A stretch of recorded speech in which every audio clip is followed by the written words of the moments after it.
Info by Abdul channel پر آپ کو خوش آمدید کہا جاتا ہے۔ آپ سے گزارش ہے کہ ویڈیو کو لائک کر دیجئے اور چینل کو سبسکرائب کر کے آل کی گھنٹی پر کلک کر دیجئے تاکہ ہماری معلوماتی ویڈیوز سب سے پہلے آپ تک پہنچ سکیں۔ السلام علیکم دوستو، آج ہم اس ویڈیو میں بات کریں گے فلسطین اور اسرائیل کی لڑائی پر۔ ہم آپ کو نمبر 1 پر اس ویڈیو میں بتائیں گے کہ اب تک فلسطین اور اسرائیل میں کتنا نقصان ہو چکا ہے۔ نمبر 2، اسرائیل آخر فلسطین سے چاہتا کیا ہے اور فلسطین اسرائیل سے کیا چاہتا ہے۔ اسرائیل فلسطین کے کون کون سے علاقوں پر قبضہ کرنا چاہتا ہے۔ نمبر 4، ان کے مابین امن کیسے قائم ہوگا۔ دوستو، آپ کو یہ بتاتے چلیں کہ اسرائیل اور فلسطین کے ابھی تک کل ملا کر 3000 تک لوگ مر چکے ہیں اور ابھی بھی مرنے والوں کی گنتی جاری ہے۔ اصل میں ہوا یوں کہ ہفتہ کے دن حماس نے اسرائیل پر 3000 میزائل داغ دیے اور اس کے بعد اسرائیل میں کھلبلی مچ گئی۔ اسی کے ساتھ حماس کے نوجوان گاڑیوں، موٹر سائیکلوں اور ان کے علاوہ پیراگلائڈز اور کشتیوں کا استعمال کرتے ہوئے غزہ کی پٹی سے اسرائیلی حدود میں داخل ہو گئے اور وہاں موجود اسرائیلی فوجی اڈوں، گاڑیوں، ٹینکوں کو نیست و نابود کر دیا۔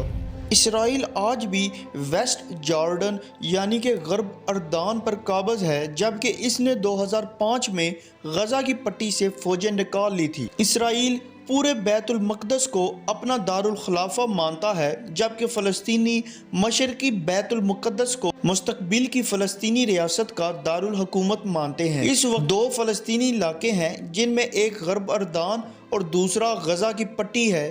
ان دونوں علاقوں کے درمیان 45 کلومیٹر کا فاصلہ ہے۔ غرب اردن کا رقبہ 5970 اسکوائر کلومیٹر ہے، جبکہ غزہ کی پٹی صرف 365 اسکوائر کلومیٹر پر محیط ہے۔ غزہ میں فلسطینی اکثریت پسند گروہ حماس برسر اقتدار ہے، جس نے اسرائیل سے کئی مرتبہ جنگ کی ہے۔ اسرائیل اور مصر سختی سے غزہ کی سرحدوں کی نگرانی کرتے ہیں تاکہ حماس تک ہتھیار کسی صورت میں بھی نہ پہنچ سکے۔ ایک آزاد فلسطینی ریاست کے قیام میں اسرائیل کی جانب سے غرب اردن میں یہودی بستیوں کی تعمیر اور ان کے گرد سیکیورٹی رکاوٹوں کی تعمیر نے امن کے حصول کو مشکل بنا دیا ہے۔ تاہم ان کے علاوہ بھی کئی اختلافات موجود ہیں۔ اسرائیل یروشلم یعنی کہ یروشلم اور اس کا دعویٰ ہے کہ یہ اس کا دارالحکومت ہے، جبکہ اس دعوے کو بین الاقوامی حمایت حاصل نہیں ہے۔ فلسطینی مشرقی یروشلم کو اپنا دارالحکومت بنانا چاہتے ہیں۔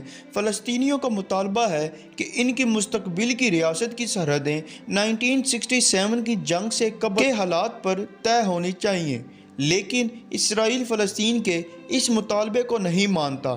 اسرائیل نے 1967 کی جنگ کے بعد جن علاقوں پر قبضہ کیا وہاں غیر قانونی بستیاں تعمیر کی گئیں اور اب غرب اردن اور مشرقی یروشلم میں 5 لاکھ کے قریب یہودی بستے ہیں۔ تو دوستو، آپ کے دماغ میں بھی یہ سوال تو آتا ہی ہوگا کہ حماس اور اسرائیل اتنے پرتشدد طریقے سے ایک دوسرے کے ساتھ لڑ کیوں رہے ہیں؟ آخر ان کے درمیان وجہ کیا ہے لڑائی کی؟ حماس اور اسرائیل کے درمیان کشیدگی تو موجود ہی رہتی ہے اور ہفتہ کو حماس کی جانب سے ہونے والے حملے بالکل اچانک سے ہوئے ہیں، جس میں حماس نے پہلے درجنوں راکٹ داغے، جس کے بعد ان کے جنگجو سرحد پار کر کے اسرائیلی آبادیوں پر حملہ آور ہوئے۔ یہ حملے زیادہ تر جنوبی اسرائیل میں ہوئے، جن کی سوشل میڈیا پر نظر آنے والی ویڈیوز میں دیکھا گیا ہے کہ متعدد افراد موٹر سائیکلوں، پیراگلائڈرز، گاڑیوں پر سرحد پر موجود رکاوٹیں عبور کرنے کے بعد اسرائیل میں داخل ہوئے۔ اسی کے ساتھ ساتھ اسرائیلی میڈیا کے مطابق حماس کے جنگجوؤں کے اسرائیل میں داخل ہونے کے بعد ملک کے جنوبی علاقوں میں اسرائیل کے فوجیوں سے مسلسل جھڑپیں ہوئیں۔ فلسطینی اکثریت پسندوں نے متعدد فوجی چوکیوں پر حملہ کیا۔ حماس کا دعویٰ ہے کہ ان کے پاس 53 جنگی قیدی ہیں، جن میں اسرائیل فوج کے اعلیٰ افسران بھی شامل ہیں اور ان میں سے بہت سوں کو ان سرنگوں میں رکھا گیا ہے جنہیں ماضی میں اسرائیل نشانہ بناتا رہا ہے۔ اس کارروائی کے جواب میں اسرائیل نے غزہ کی پٹی پر فوری فضائی حملے شروع کیے، جہاں اب تک سینکڑوں افراد شہید ہو چکے ہیں۔ فوجی حکام کا کہنا ہے کہ ان حملوں میں حماس کے 17 عسکری کمانڈوز کو نشانہ بنایا گیا ہے۔ اسرائیلی طیاروں نے غزہ شہر کے مرکز میں واقع ایک 11 منزلہ عمارت کو بھی بمباری کر کے نیست و نابود کر دیا ہے۔ اس عمارت میں حماس کے ریڈیو اسٹیشن قائم تھے۔ حماس کا کہنا ہے کہ اس حملے کے بعد انہوں نے اسرائیلی علاقے پر مزید 150 راکٹ داغے ہیں۔